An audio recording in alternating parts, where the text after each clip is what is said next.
안녕하십니까. 인하대병원 이비인후과 교수 김영희입니다. 제가 오늘 이제 3월 마지막 주의 금요일에 과학터치 강연을 맡게 됐습니다. 오늘 이제 저는 원래는 이제 코 질환을 치료하는 이비인후과 의사인데요. 오늘 이제 우주 여행이라는 좀 다소 생소한 주제를 가지고 오늘 찾아뵙습니다. 그래서 오늘 말씀드릴 제목은 네, 우주 여행을 떠나기 전에 무엇을 준비해야 할까라는 주제로 준비를 해봤습니다. 사실 우리가 코로나 바이러스 때문에 여행을 다녀본 지도 참 한참 전의 일이 되었는데요. 근데 우리가 이제 해외여행을 떠나려고 하면 이제 가방을 챙기면서 여러 가지 이제 뭐 상비약 같은 것도 같이 챙기게 됩니다. 뭐 해열제라든지 뭐 소화제라든지 이런 것들을 챙기게 되는데 하물며 이제 우주여행을 떠날 때는 어떤 것들을 챙겨야 될지 왜 그런 준비를 해야 될지 그런 것들에 대해서 오늘 알아보는 시간을 갖도록 하겠습니다. 자, 이제 우주여행 말만 들어도 좀 가슴이 설레는 단어입니다.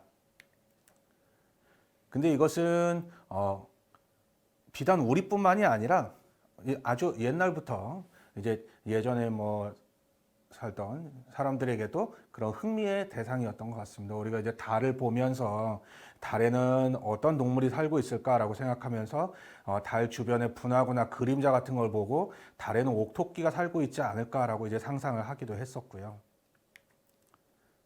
그런 옛날 사람들의 관심이 지금까지 이렇게 이어져 내려와서 이런 지금 이제 보여드리는 것은 일종의 이제 만우절 광고입니다. 만우절을 기념해서 어떤 이런 인터넷 포털에서 장난스러운 광고를 만든 건데요. 근데 지금 이 광고는 개인적으로는 굉장히 잘 만들었다고 생각을 합니다. 보시면 이제 달까지 여행을 가는 가격이 1억 원으로 책정이 되어 있습니다. 네, 이제 지금 뒤에서 조금 더 말씀을 드리겠지만 우리 여러 가지 그런 우주 여행을 기획을 하고 있는 이런 회사들이 지금 상용화가 된다면 한 2억 원에서 3억 원 정도의 비용을 책정을 할 것이다라고 이런 기사들이 나오고 있거든요. 그렇기 때문에 만약에 조금 더 상용화가 많이 되고 더 널리 일반적으로 갈 수 있게 된다면 1억 원이라는 가격 자체도 나중에는 현실적이 되지 않을까 싶습니다.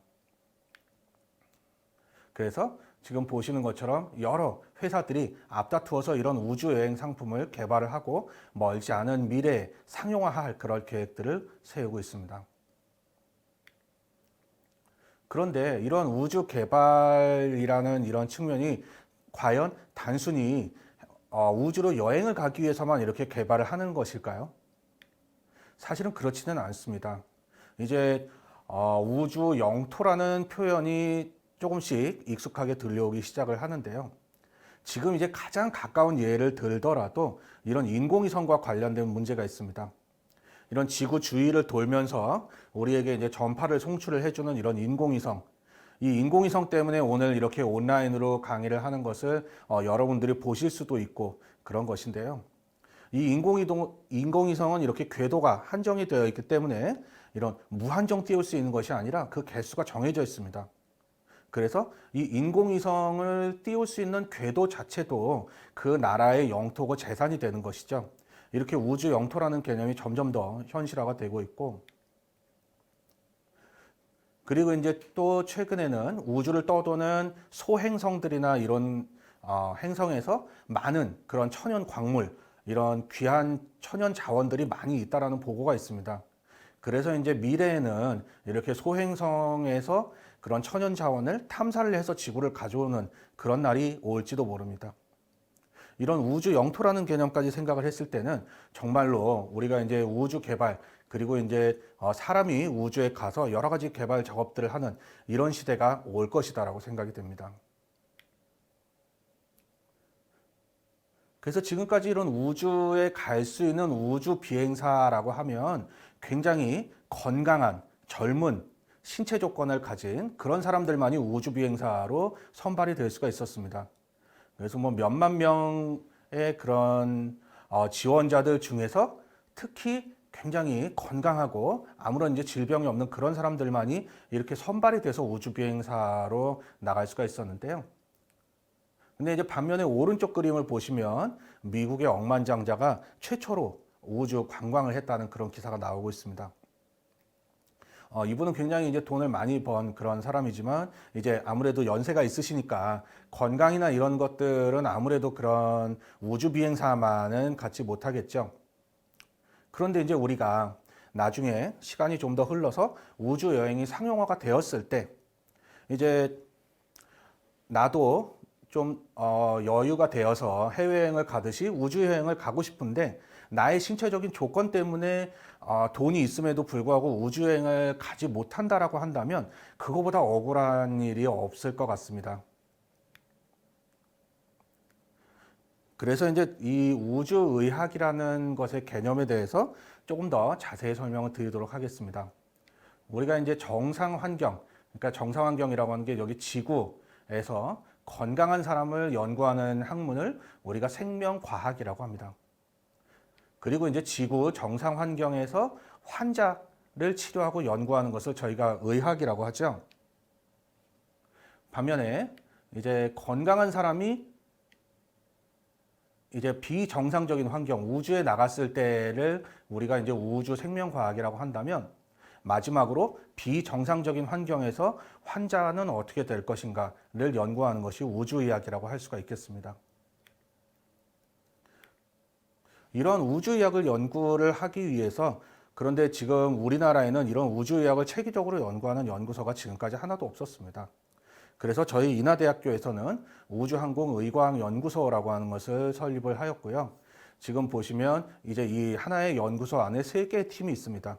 우주 멀미를 연구하는 팀, 그리고 우주에서 혈관과 관련된 질환이 어떻게 될지를 연구하는 팀, 그리고 이제 마지막으로 이제 코로나 바이러스도 일종의 그런 면역계 이런 질환인데 우주에서 면역 질환은 어떻게 될지를 연구하는 이렇게 3개 팀으로 나누어서 이런 연구소가 발족을 하였습니다.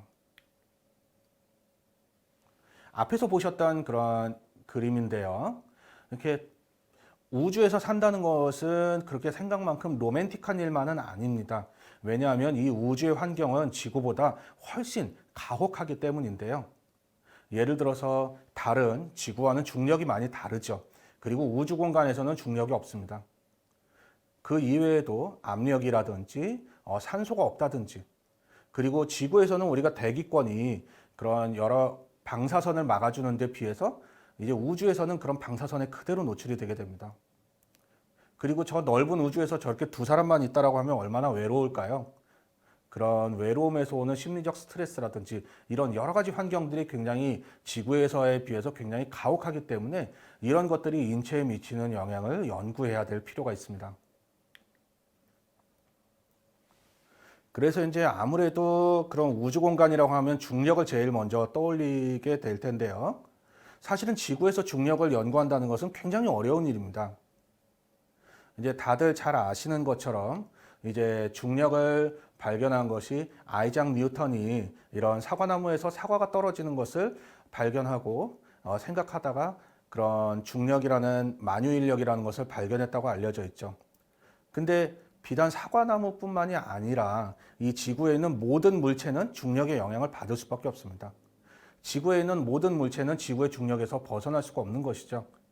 그렇기 때문에 이 지구에서 중력을 연구한다는 것은 굉장히 어려운 일입니다.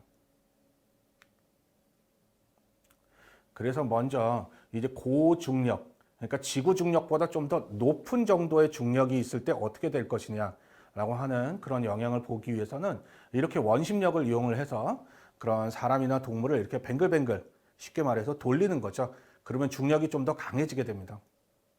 그렇게 중력이 강해지면 머리 쪽에 있던 혈액이 다 이렇게 다리 쪽으로 쏠리게 되고 심장 쪽의 혈액도 다 다리로 쏠리게 되기 때문에 이렇게 의식을 잃어버리는 그런 현상이 발생을 합니다. 그래서 지금 이제 보시면 그런 것들을 막기 위해서 이렇게 그 복압을 올려서 뇌에 있는 혈액이 밑으로 좀 덜 빠져나가게끔 하는 그런 훈련들을 하는데요.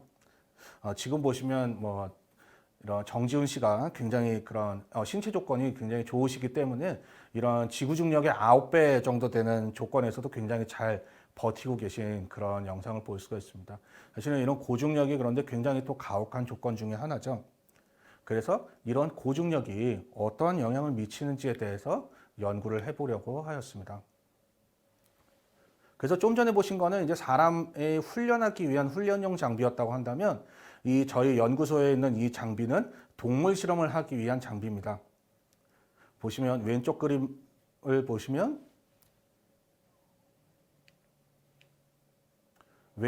보시면 이제 그런 그 양쪽 팔에 이렇게 동물을 탑승을 시키고 저렇게 회전을 시킬 수가 있습니다. 저렇게 이게 회전을 하게 되면 지금 속도는 한 지구 중력의 5배 정도에 해당하는 중력을 만들고 있는 그런 모습인데요. 저렇게 케이지 안에서 실험 동물이 물과 먹이를 먹으면서 이렇게 생활을 할 수가 있습니다. 사실 이 고중력의 효과를 연구를 하면서 처음에 저는 어떻게 생각을 했었느냐면 이렇게 중력이 굉장히 세고 더 스트레스가 많은 환경이기 때문에 당연히 좀 심해지지 않을까라고 생각을 했습니다. 뭐 어떤 질환이든지 몸이 안 좋아질 거라고 생각을 했습니다. 그런데 생각하고는 굉장히 다른 그런 현상을 발견을 했는데요. 이 고중력이라고 하는 것이 오히려 건강을 좋게 만드는 효과가 있구나라고 하는 그런 현상을 발견을 하게 됐습니다. 이제 예를 들어서 이건 저희 연구는 아니고 그 예전에 했던 연구 중에 하나인데 이 초파리를 2주간 그 고중력에 계속해서 노출을 시켰더니 노출을 시키지 않았던 개체보다 더 오래 살았다라고 하는 겁니다. 오히려. 그래서 이런 중력이 고중력 상태가 되는 것이 너무 심하면 이제 안 좋을 수 있지만 적절한 정도로 중력을 조금 더 주게 되면 오히려 인체에 유익한 방향으로 작용을 할 수 있다라고 하는 것이 이제 고중력의 건강 증진 효과라고 하는 개념인데요. 자, 지금 조금 어려운 그림이 나왔습니다. 그래서 그냥 설명드리기는 조금 어려울 것 같아서 일단 기본적인 개념을 먼저 설명드리고 말씀을 드리겠습니다. 보시면 우리가 이제 숨을 코로 들이쉬어서 이렇게 기도에서부터 이렇게 기관지 쪽으로 이렇게 공기가 들어가게 되면 여기 이제 왼쪽 그림처럼 이렇게 허파과리라고 하는 곳까지 산소가 들어가게 됩니다. 그러면 이제 온몸을 돌고 산소가 부족한 상태의 혈액이 허파과리까지 도달을 해서 여기서 산소를 공급을 받고 다시 이제 산소가 풍부한 혈액이 온몸으로 이렇게 나가게 되는 거죠. 그래서 이 허파과리와 기관지 이런 것들이 있는데 우리가 이런 것들을 이렇게 단면을 내게 되면 이 동글동글한 허파과리와 기관지가 단면으로 보이게 됩니다. 그래서 이 그림에서 보시면 이제 아까 보셨던 이 기관지의 단면이 여기 있고 이 조그만한 동그라미들이 다 아까 보신 허파과리라고 생각을 하시면 됩니다. 근데 그것도 조금 어려울 수가 있기 때문에 일단은 그냥 폐이기 때문에 이렇게 공기가 꽉 차 있는 그런 조직이다라고 생각을 하시면 되겠습니다. 이게 이제 정상적인 그런 실험 동물의 폐 사진이고요. 근데 이 옆에 보시게 되면은 왼쪽하고는 다르게 조금 많이 지저분해져 있는 그런 그림을 볼 수가 있습니다. 이거는 우리가 각종 약물을 처리를 해서 동물에서 인위적으로 알레르기 천식을 유발을 한 그런 사진인데요. 그렇게 되기 때문에 여러 가지 염증 세포들이 여기 이렇게 쫙 끼게 돼서 이렇게 좀 지저분한 피해 사진이 되는 것이죠. 그런데 중간은 건너뛰고 여기 이제 보시게 되면 여기는 이제 그 지구 중력의 5배 정도 되는 고중력에서 4주간 이렇게 지속적으로 노출을 시킨 그런 그룹입니다. 보시면 오히려 이 천식 이 그림과 비교를 해보면 이쪽에서 오히려 더 염증이 이렇게 줄어드는 그런 것을 볼 수가 있죠. 그래서 이런 천식이나 그런 알레르기 질환이 있는 그런 개체에서 오히려 적절한 정도의 중력에 노출이 되면 오히려 이런 천식이 좋아질 수도 있겠구나라고 하는 것을 저희가 처음으로 발견을 했고 그런 것들을 논문으로 쓴 적이 있습니다. 자, 그리고 이거는 이제 세포의 그런 현미경 사진인데요. 이거는 이제 정상적인 세포의 사진이고 이쪽은 이제 고중력에 반복적으로 노출시킨 세포의 사진입니다.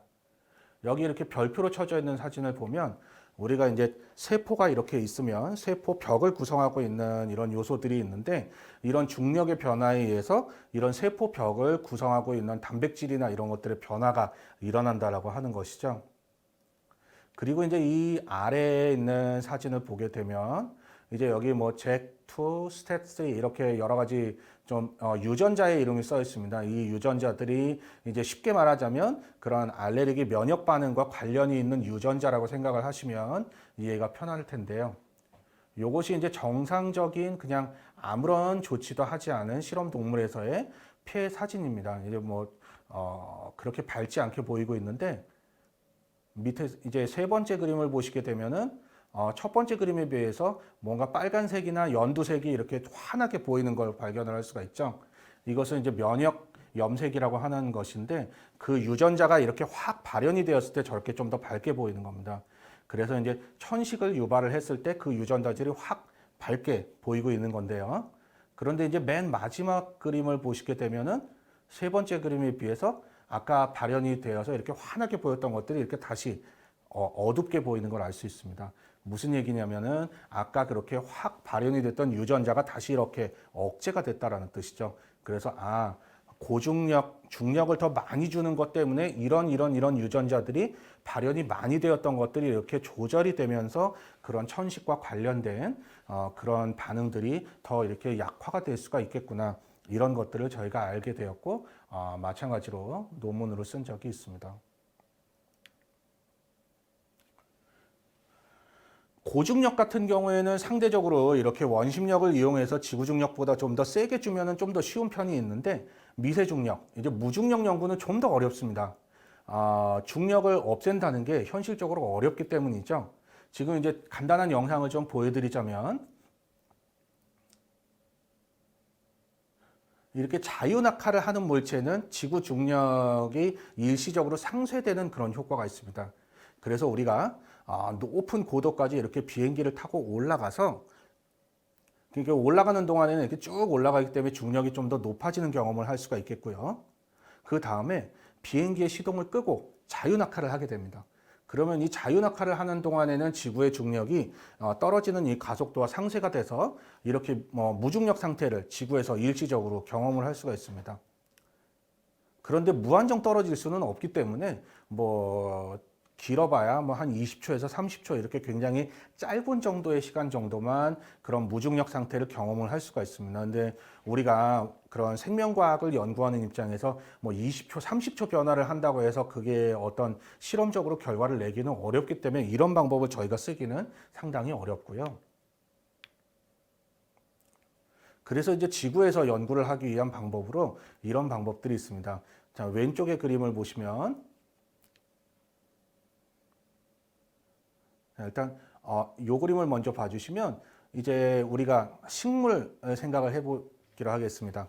우리 식물은 줄기가 위로 자라고 뿌리가 아래로 자라는 현상이 있습니다.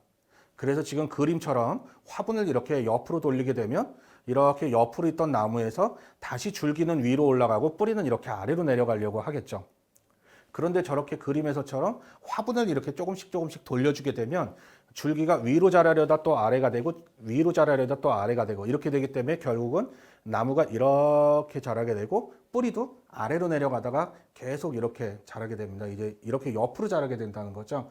그래서 이렇게 중력이 없는 상태에서 식물이 자라는 것들을 흉내낼 수 있는 그런 장비를 개발을 했습니다. 그래서 이거는 식물의 경우에는 이렇게 한쪽 방향으로만 돌리는데 그런 세포 실험 같은 경우에는 이렇게 지금 이쪽 동영상에서 보시는 것처럼 이렇게 여러 개 방향으로 이쪽으로도 돌리고 저쪽으로도 돌리고 이렇게 해서 쉽게 말해서 이렇게 3D 방향으로 랜덤하게 이렇게 돌려주게 되면 지구 중력을 상쇄를 할 수가 있다는 것이죠. 그래서 저 안에서 배양하고 있는 세포는 무중력 상태와 같은 상태가 된다고 하는 거죠.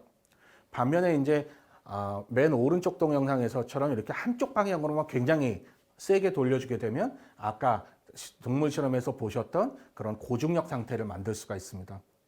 내가 하고자 하는 것에 따라서 그런 다른 방법을 쓸 수가 있는데요.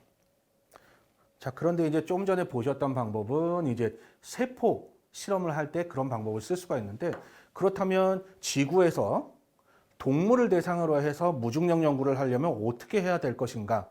이거는 또 다른 문제입니다. 지금 실험동물 쥐나 토끼를 이렇게 계속 돌릴 수는 없잖아요. 그렇기 때문에 좀 더 다른 방법을 사용을 해야 되는데요. 이제 왼쪽 그림에 보시면 여기처럼 이렇게 꼬리를 천장에다 매달아서 뒷다리는 땅에 닿지 않게 하고 앞다리만 땅에 닿게 하는 이런 방법을 사용을 하게 됩니다. 이거 무슨 효과가 있느냐면 이제 우리가 우주에 나가게 되면 중력이 없기 때문에 다리 쪽에 있던 피가 다 이게 심장 가까운 위쪽으로 이렇게 올라오게 됩니다. 근데 이렇게 꼬리를 매달게 되면 이쪽에 있던 피가 이쪽으로 이렇게 이동을 하게 되는, 중심 쪽으로 이동을 하게 되는 그런 효과가 있어서 우주에서 비슷한 효과를 낼 수가 있다는 거죠. 그리고 이제 뒷다리를 이렇게 매달아 놓게 되면 이제 이 뒷다리가 근육이 사용을 하지 못하기 때문에 근육이 이제 위축을 하게 됩니다. 쪼그라들게 되죠. 근데 이제 우주 비행사들도 중력의 영향을 받지 않기 때문에 근육이 많이 위축을 해서 우주에서 돌아오게 되면 많이 걷기 힘들어하고 이런 모습을 보이게 됩니다. 그래서 그런 근육의 위축이나 이런 체액이 이동하는 게 우주에서의 그런 효과와 비슷하다라고 하는 것들이 있어서 많이 사용을 하고 있는 동물 모델입니다. 근데 사실은 그냥 이렇게만 보여드리면 저게 정말 중력이랑 관련이 된 건지 좀 의심스럽기는 합니다. 근데 이제 보시면 사람에서 연구를 할 때도 비슷한 이런 방법을 사용을 합니다. 사람들도 이렇게 머리가 아래쪽으로 내려가게끔 해서 계속 생활을 하는 거죠. 근데 뭐 하루 이틀이 아니라 뭐 굉장히 긴 기간 동안 뭐 한 달, 두 달 이렇게 긴 기간 동안 저렇게 침대에 누워서 머리를 아래쪽으로만 하고 음식이나 뭐 이런 것들도 다 해결을 해야 되고 그런 이런 실험을 하기도 합니다. 이제 미국에서 나사에서는 이런 연구를 하기도 하는데요. 사실 보면 굉장히 좀 힘든 그런 실험일 것 같습니다. 그래서 보면 나사에서 이 연구에 참여하는 60일 동안 이렇게 머리를 아래로 하고 누워 있을 수 있는 사람에게 10만 달러, 우리나라 돈으로 한 1억 1천만 원이 좀 넘는 돈이죠. 그런 돈을 줄 테니까 참여하지 않겠냐 이런 광고도 나오더라고요. 근데 굉장히 힘들기도 하겠지만 한번 해볼 만도 하겠다라는 생각도 듭니다. 그래서 말씀을 드리고 싶은 것은 이런 사람에서도 나사에서도 이런 방법으로 연구를 할 만큼 이런 연구 방법 자체는 널리 받아들여지고 있다는 그런 방법이라는 것이죠. 그래서 이제 여기서 동영상을 보시면 실제로 이제 쥐를 이렇게 꼬리를 매달아서 앞다리를 이용을 해서 이제 쥐가 이렇게 이동을 하고 있는 그런 모습을 볼 수가 있습니다. 그래서 움직이면서 물과 먹이를 먹게 되고요. 지금 이제 왼쪽 그림에서 보시면 이렇게 매달려 있습니다. 그리고 안에 상황을 보기 위해서 CCTV도 달려 있고요. 케이지 하나당 한 마리만 들어갈 수 있기 때문에 이런 케이지는 굉장히 여러 개가 필요합니다. 그래서 이런 무중력의 그런 또 면역계 질환에 대한 효과 이런 것들을 연구를 해서 저희가 이제 논문으로 또 이제 쓴 적이 있습니다. 자세한 내용은 조금 어려울 수가 있기 때문에 여기서는 좀 간단히 넘어가도록 하겠고요.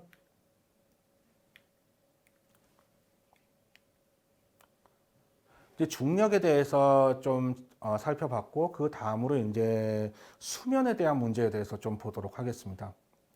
왼쪽 그림에서 보시는 것처럼 우주에서 잔다는 것은 생각보다 굉장히 만만치 않은 일입니다. 우리는 이제 이렇게 바닥에 누워서 자면 되지만 우주 공간에선 중력이 없기 때문에 그냥 이렇게 떠다니게 되거든요. 어디 누울 수가 없습니다.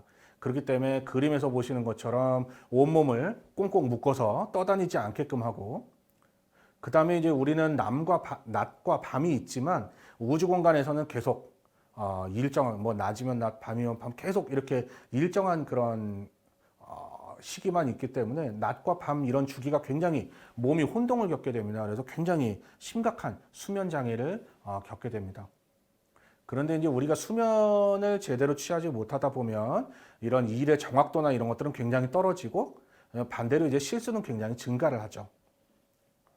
이제 비단 우주 비행사의 수면뿐만이 아니라 최근에는 우리 지구에 사는 우리의 수면 건강도 굉장히 중요한 이슈가 되고 있습니다.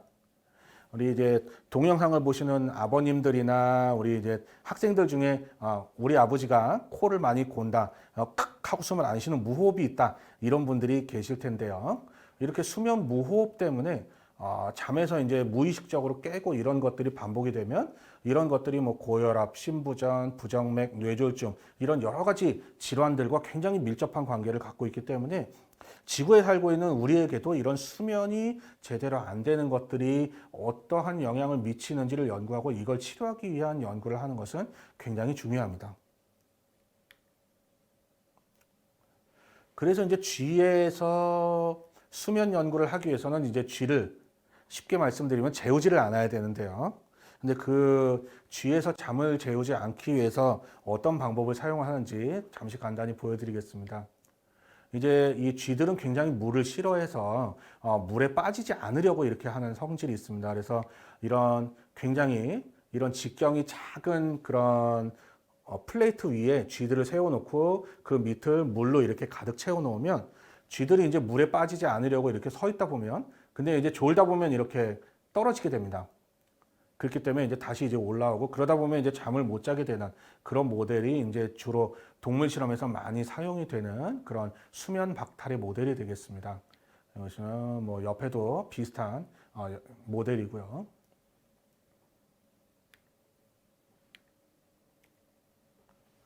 근데 이제 앞에서 보신 거는 이제 계속해서 잠을 못 자게 하는 그런 모델이고 우리 이제 아버님들 자다가 코를 골고 이제 수면 무호흡이 오는 거는 조금 다른 모델을 사용을 해야 됩니다. 여기 보시면 왼쪽 그림에 보시면 이제 이렇게 커다란 챔버가 있는데요. 이 챔버 안에 실험 동물을 넣어놓고 산소 농도를 정상적인 산소 농도와 저산소 농도를 계속 이렇게 왔다 갔다 하게끔 그런 조건을 만들어 주게 됩니다. 그러면 이 저산소로 이렇게 내려왔을 때는 이제 아버지가 코를 골다가 크 하고 이제 무호흡이 오는 그런 순간이 되고 이제 이렇게 다시 산소 농도가 올라가는 거는 크 하다가 푸 하면서 다시 숨을 쉬는 그런 상황을 이렇게 실험적으로 묘사를 하는 거죠. 이렇게 실험 동물을 이렇게 수면 무호흡에도 노출을 시킬 수가 있습니다.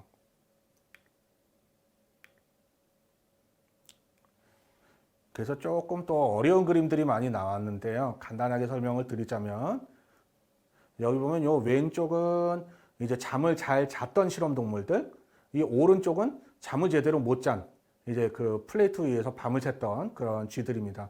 보시면 이런 것들이 이제 여러 가지 염증 반응과 관련된 그런 물질인데 이쪽에 비해서 이쪽에서 이렇게 농도가 올라가 있는 걸로 알 수 있습니다. 또 이 아래쪽을 보시게 되면은 여러 가지 이제 염증 세포의 수를 저희가 측정을 했을 때 건강하게 잠을 잔 그룹보다 이런 염증 세포들이 많이 늘어났다라고 하는 그런 결과들입니다. 이건 이제 그 잠을 안 재웠던 수면 박탈 모델에서의 실험 결과고요. 반면에 이제 아까부터 이제 피해 사진을 계속 보여드리기는 했지만 여기 이제 천식을 유발했던 그룹에서 이렇게 간헐적으로 그렇게 저산소 모델을 주었을 때 오히려 또 천식이 좋아지는 결과를 보였습니다. 그래서 이 왜 저산소가 왜 또 천식에 좋아지는 그런 영향을 보일지 이런 것들에 대해서 아직까지는 조금 그런 기전에 대해서 잘 모르고 있고요. 그런 것들을 조금 더 연구를 해보고 있습니다. 그래서 오른쪽에 보시는 것처럼 또 이런 결과들을 묶어서 논문으로 쓰기도 했죠. 저희가 이제 우주항공의학연구소라고 말씀을 드렸습니다. 지금까지 이제 우주에 관련된 내용들을 쭉 했는데 항공에 대한 내용을 좀 더 말씀을 드려보고자 합니다. 사실 이제 우리에게 좀 더 친숙한 건 항공인데요.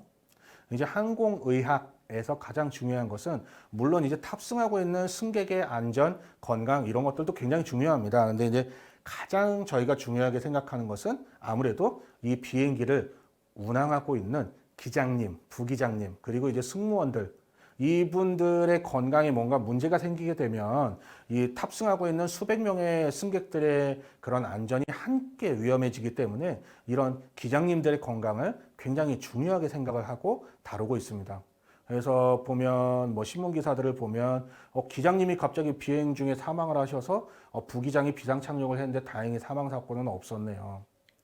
그리고 반면에 그 신문 기사에서 보신 적이 있겠지만 우울증을 앓고 있던 기장이 고의로 이렇게 비행기를 추락을 시켜서 전원 사망했다 이런 안타까운 기사도 있었습니다. 그래서 이런 기장님들의 건강을 꾸준히 체크를 하고 건강하게 유지할 수 있도록 도와드리고 이런 것들이 또 항공 전문의사들의 역할이 되겠습니다.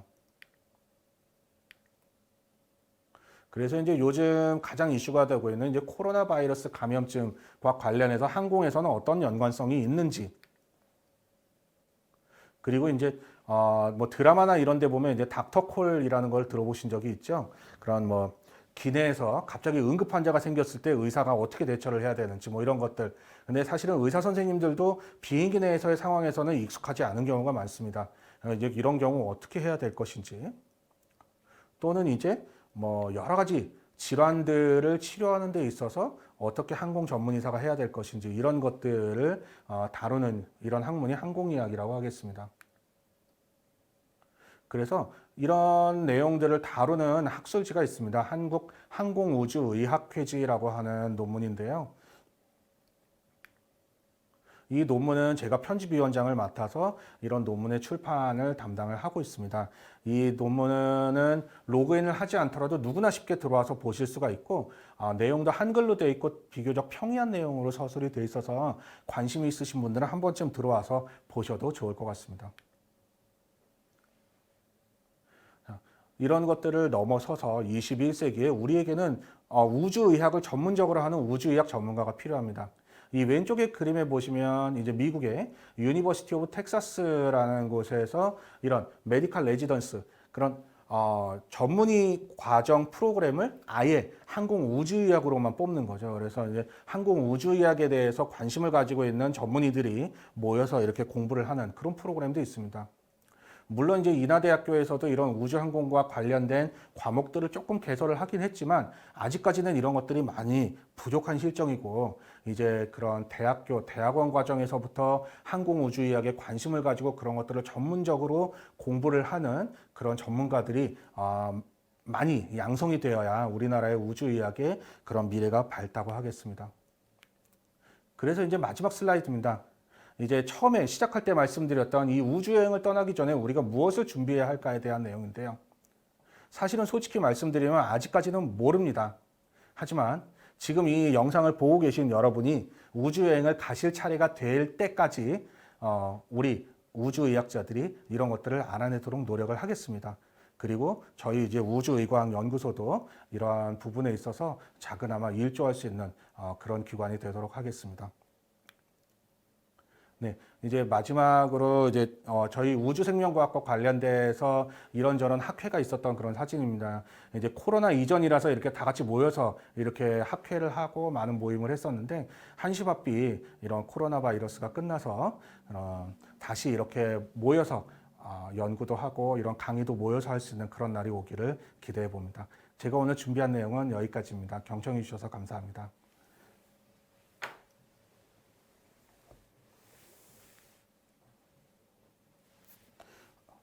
네, 이제 질문이 굉장히 많이 들어왔습니다. 그래서 시간이 허락하는 한에서 제가 좀 답변을 해보도록 하겠습니다. 먼저 우주에 가면 진공이어서 봉합된 상처도 벌어진다고 하는데 벌어진 상처가 있는 사람도 우주여행을 할 수 있나요? 라고 합니다.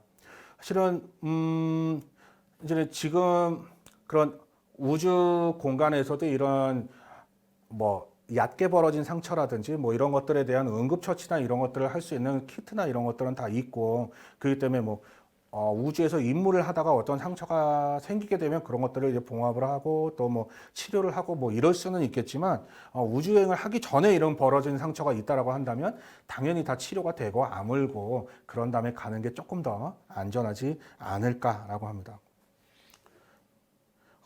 그 다음에 이제 두 번째 질문으로 인공위성은 최대 몇 개까지 띄울 수 있을까요? 라고 하는 질문인데요. 제가 이제 정확한 개수는 제가 이제 봤었는지 좀 까먹었습니다. 사실은 좀 기억이 정확히 나지는 않는데 이런 그 지구 궤도가 이렇게 있으면 서로 이제 인공위성이 부딪히지 않게끔 하기 위해서는 한 각도가 한 2도 정도는 있어야 된다고 합니다. 그래서 뭐 그때 한 뭐 2만 개 정도라고 봤던 것 같은데 그래서 이제 그게 거의 지금 그 인공위성의 개수가 꽉 찼습니다. 그래서 뭔가 또 띄우려면 이제 하나를 가지고 내려와야 되고 이제 노후가 되어 있는 인공위성을 인위적으로 지구로 추락을 시키고 다시 올려야 되고 지금은 이제 그런 상황이라고 알고 있고요.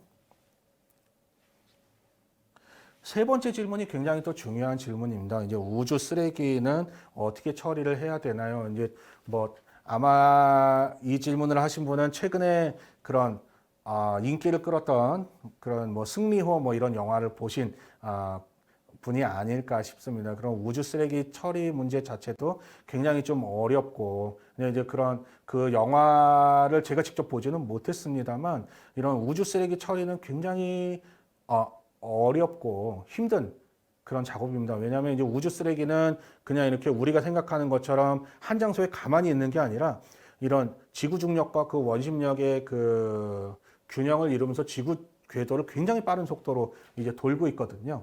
이제 그런 것들을 이제 처리할 수 있는 기술이나 이런 것들을 이제 그런 것들을 이제 개발을 해서 이제 적용을 하려고 하는 그런 상황입니다. 이제 승리호에서 나온 그런 상황까지 되려면 아직 좀 시간이 많이 필요하겠죠. 지금까지는 이제 많이 그런 것들 기술이 좀 더 개발이 돼야 되는 그런 상황인 것 같습니다. 우주에서 생활하는 우주 비행사들은 지구와 있을 때와 달리 늙지 않는다던데 사실인가요? 이제 이런 질문을 또 주셨습니다. 이제 그런 늙지 않는다라기보다는 이제 그런 우리 몸의 유전자 중에 보면 그런 노화와 관련된 그런 이제 텔로미어라고 하는 그런 부분이 있는데요. 그런 이제 유전자 중에서 노화를 담당하는 부분의 그런 변화가 지상에 있을 때보다는 조금 느리게 진행이 된다라고 하는 그런 연구 결과 이제 그런 이제 우주를 방문했던 그 쌍둥이 우주 비행사를 연구를 했을 때 그런 연구 결과가 나오긴 했습니다. 근데 이제 그런 텔로미어 이외에도 이제 우주 환경에서 받는 여러 가지 영향들이 또 있기 때문에 이걸 단순히 그냥 나이가 좀 천천히 늙는다 이렇게만 단순하게 얘기하기는 조금 어려울 것 같습니다. 그 다음 질문으로 천식 환자들에게 우주 비행사들처럼 적당한 고중력에 노출시키면 하나의 치료 방법이 될까요? 누가 질문하셨는지는 모르지만 우리 이제 제가 이제 학회 가서 이런 발표를 하면 다른 교수님들이 질문을 많이 하시는데 그런 학회에서 질문을 받는 것 같은 그런 기분이 좀 나네요. 사실은 그렇다면 아까 고중력을 줬을 때 그런 실험 동물에서 천식이 좋아졌다면 사람을 그렇게 회전을 시키면은 좀 좋아지지 않을까? 이런 생각도 해볼 수가 있습니다. 근데 이제 좀 전에 보여드렸던 그 실험 동물에서는 지구 중력의 이제 5배로 이렇게 회전을 시키고 있었죠. 근데 사실 사람에서 그렇게 5배 회전을 시키기는 어렵습니다. 그래서 그런 것들을 인체에서 적용을 해보기 위해서는 뭐 지구 중력의 한 뭐 1.5배라든지 이런 좀 비교적 약한 정도의 고중력을 주면서 치료 효과를 보는 그런 연구도 추후에 해볼 수가 있겠습니다. 우주인들도 우주정거장에서 운동을 한다는데 중력이 없는 상황에서 하는 운동이 근력 발달에 효과가 있을까요? 이거 굉장히 중요한 질문을 또 해주셨습니다. 그래서 우주 비행사들이 운동을 한다고 하더라도 중력이 없으니까 막 이렇게 그냥 떠다니니까 효과가 떨어지지 않을까라고 생각을 하시죠. 근데 그래서 우주 비행사들이 운동을 할 때 그 우주정거장에서 러닝머신을 하게 되거든요. 그 러닝머신을 할 때 중력이 없기 때문에 몸을 이렇게 묶어서 이렇게 떠다니지 않게끔 러닝머신에 착 붙어 있게끔 몸을 이렇게 묶어서 운동을 합니다. 이렇게 러닝머신에서 달리기를 하고 그리고 우주 비행사들이 그나마 운동을 하지 않으면 근력이 너무 많이 떨어지기 때문에 지구에 왔을 때 굉장히 몸이 약해지게 됩니다. 그래서 운동을 굉장히 거의 뭐 하루에 2시간 이상, 2~3시간 정도는 운동을 꾸준히 해줘야 근력을 지구에 있을 때 정도로 유지를 해줄 수가 있습니다. 네.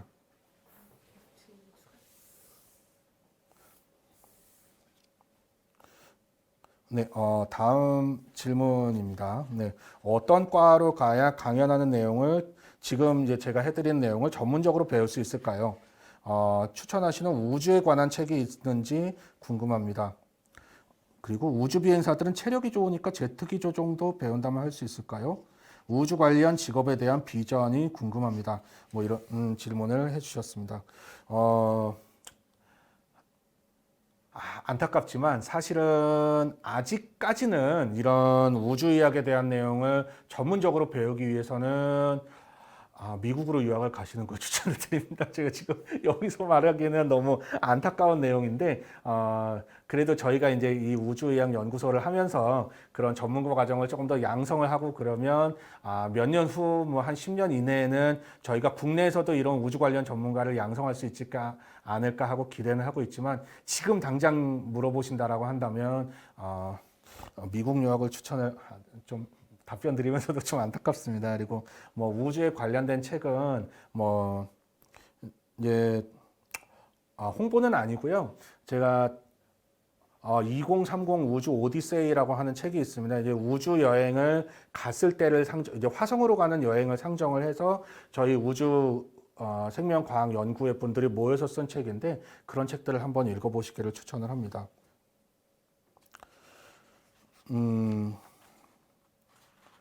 인공위성 추락 위치를 지구에서 정할 수 있나요? 라고 하는 질문도 주셨는데, 이걸 그렇게 이거는 사실 우주의학을 전공하는 제가 답변 드리기에는 조금 좀 어려운 내용이기는 하고요. 그래서 이제 나사에서 그런 공대 쪽 연구하시는 분들이 어느 정도 이제 계산을 해서 바다 쪽에 떨어질 수 있게끔 이렇게 계산을 해서 어디쯤 됐을 때 추락을 시킨다더라 이런 내용들을 연구를 해서 이렇게 하고 있는 걸로 알고 계십니다.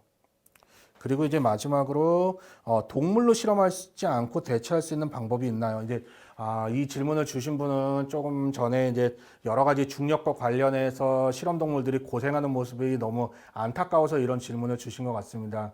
사실은 굉장히 중요한 거고 동물 실험을 동물이 아닌 다른 걸로 대체하고 될 수 있으면 적은 수의 동물을 사용하는 것은 굉장히 중요한 그런 이제 연구 윤리에 있어서도 굉장히 중요한 측면입니다. 그래서 동물을 조금 적게 사용하고 이제 세포 실험이라든지 이런 것들로 대체를 하는 그런 것들도 많이 이루어지고 있습니다.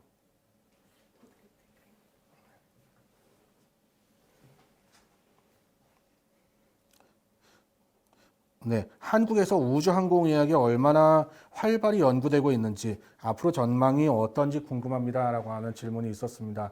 네, 굉장히 좋은 질문이고요.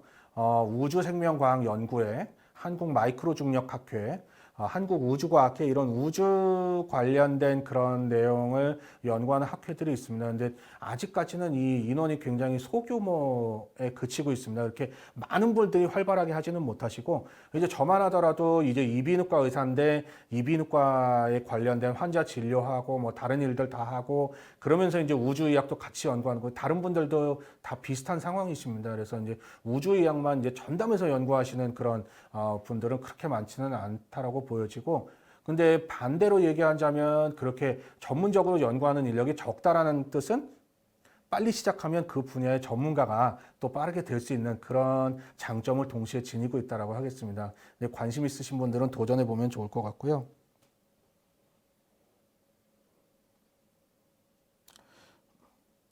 네, 우주의학자는 의학을 더 중점으로 공부해야 하는지 아니면 지구과학을 더 중점으로 공부해야 되는지에 대한 내용입니다.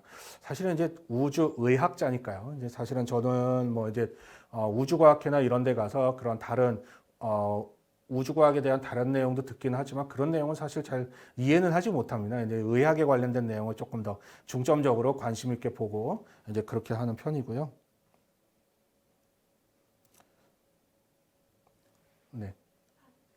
네, 오늘 주신 질문은 한 이 정도까지 제가 답변을 드릴 수 있을 것 같습니다. 오늘 다소 생소하지만 이런 주제를 한 번쯤 생각해 보시는 게 좀 도움이 되셨는지 모르겠습니다.